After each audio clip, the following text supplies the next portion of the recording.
काय जीवनाची अवस्था आहे बघा. जे चांगलं असायला पाहिजे, चांगलं लागायला पाहिजे, चांगलं वाटायला पाहिजे, ते चांगलं वाटत नाही आणि नको ते चांगलं वाटतं. जे जवळचे आहेत ते वैरी वाटतात आणि जे खरोखर वैरी आहेत ते जवळचे वाटतात. आई इतकं जवळचं कोण आहे, बापा इतकं जवळचं कोण आहे. पण आई बापाच्या जवळ बसायला मुलांना आवडत नाही. केवढी ट्रॅजेडी आहे.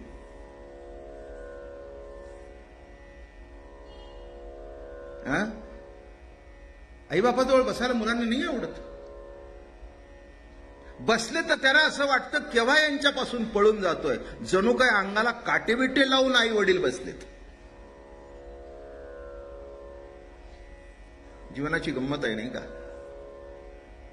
महाराज तेच सांगतायत, विषय विषयाचा पडिपाडू, गोड परमार्थ लागे कडू, कडू विषय तो गोडू जीवासी झाला. जे गोड आहे ते कडू लागतंय आणि जे कडू आहे ते गोड लागतंय. काय करावं त्याला. भजन भोळसटपणा वाटतं. आध्यात्मिक जीवन जगणं म्हणजे मूर्खपणाचं लक्षण वाटतं. पण बेछटपणाने वागणं, अरे मजा कर लो. एक सांगतो, मजा सुद्धा विशिष्ट लेवल पर्यंत, विशिष्ट गोष्टीपर्यंत करावी. त्यापुढे ती मजेचं रूपांतर सुद्धा वाईटात होतं. आणि म्हणून विषयरूपी जो नाद काल सुरू केलाय, यमुनेचा प्रवाह चालू होता. सुंदर शुद्ध प्रवाह, शुद्ध जल. इतकं पाणी स्वच्छ होतं यमुनेचं की डोकावलं तर तळ दिसावा. हे फक्त आता कथेत ऐकायचं.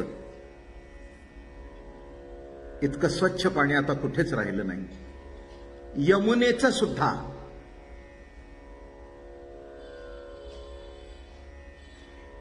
पवित्र गंगेबद्दल तर बोलायलाच नको. माफ करा मला,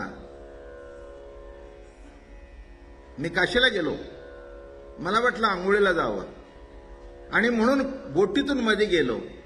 तिथे एक मड वाहत आलं आणि त्या मड्या पाठोपाठ एक बैल वाहत आला. ही वस्तुस्थिती आहे. मला नाही वाटलं तिथे आंघोळ करा. आपलं उपचार म्हणून पाणी घेतलं, अंगावर शिंपडलं, घरी आलो.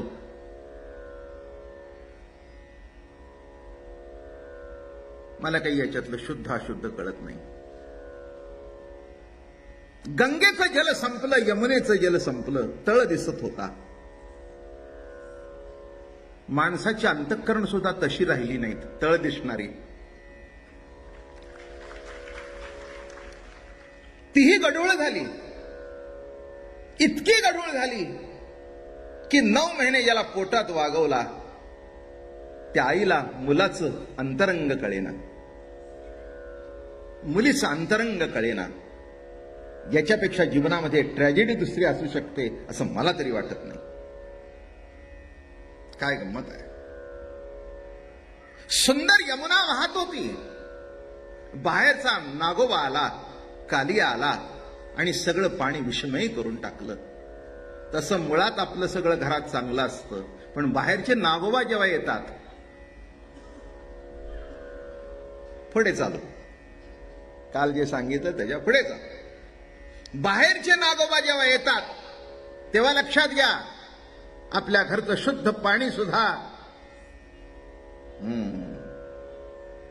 काय ग काल तू आली नाही.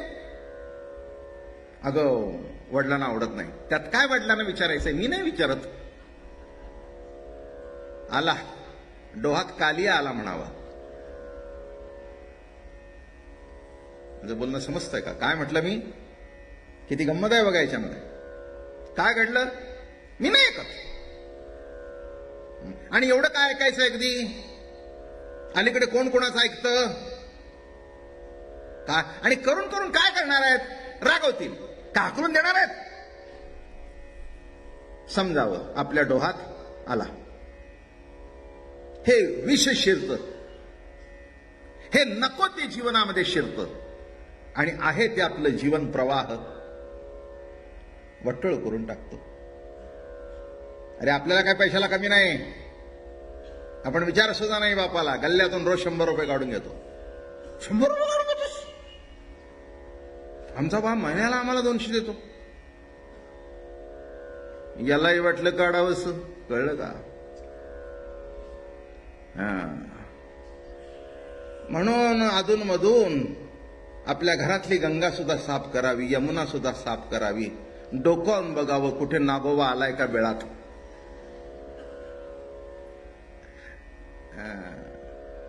इतकं पाणी वाईट झालं.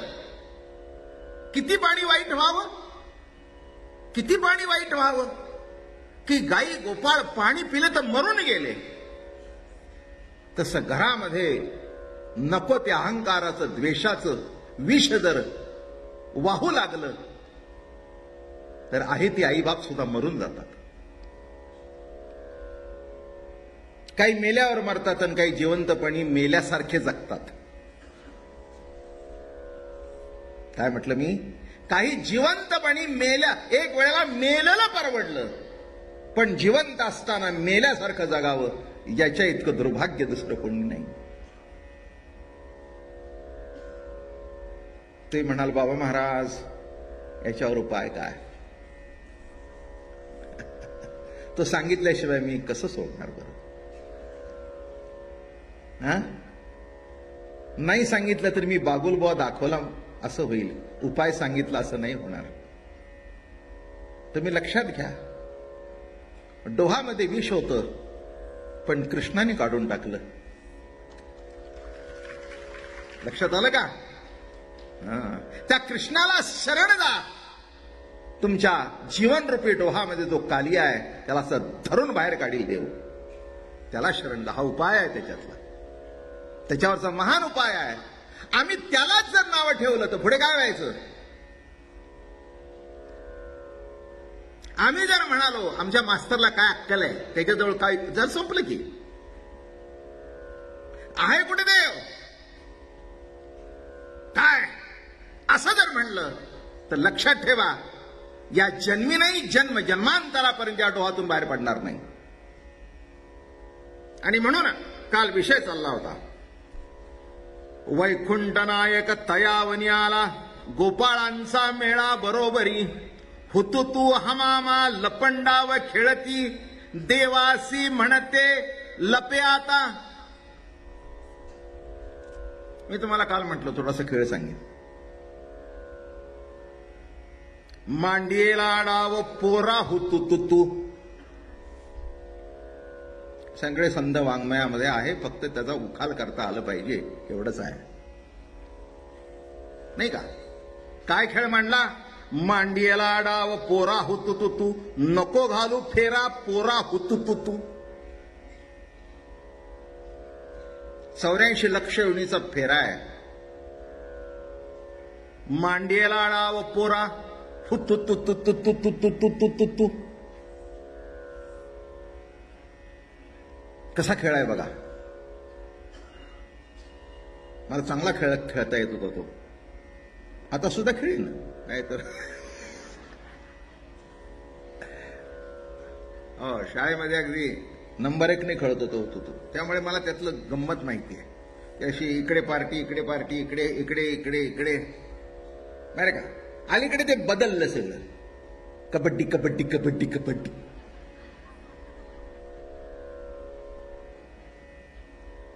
नको ते घ्यायचं, नको ते करत बसायचं, नाही का? आपला ओरिजिनल खेळ काय होतो तो. पण अलीकडे काय झालं, ही आली कबड्डी कबड्डी कबड्डी. तो नाही आपला खेळ, ते तिकडून आलं, दिल्ली बिल्ली साईडून आले ते कबड्डी कबड्डी म्हणू लागले. पण आपल्या महाराष्ट्रातला खेळ कोणचा होतो तो तो तो तो. मग कसं खेळाय तो? आता अध्यात्म सांग. अशी मध्ये या बाजूचं या बाजू, आणि मग ती लाईन वगैरे असे असायची, आणि मग ते मोठी गंमत खाली वाकून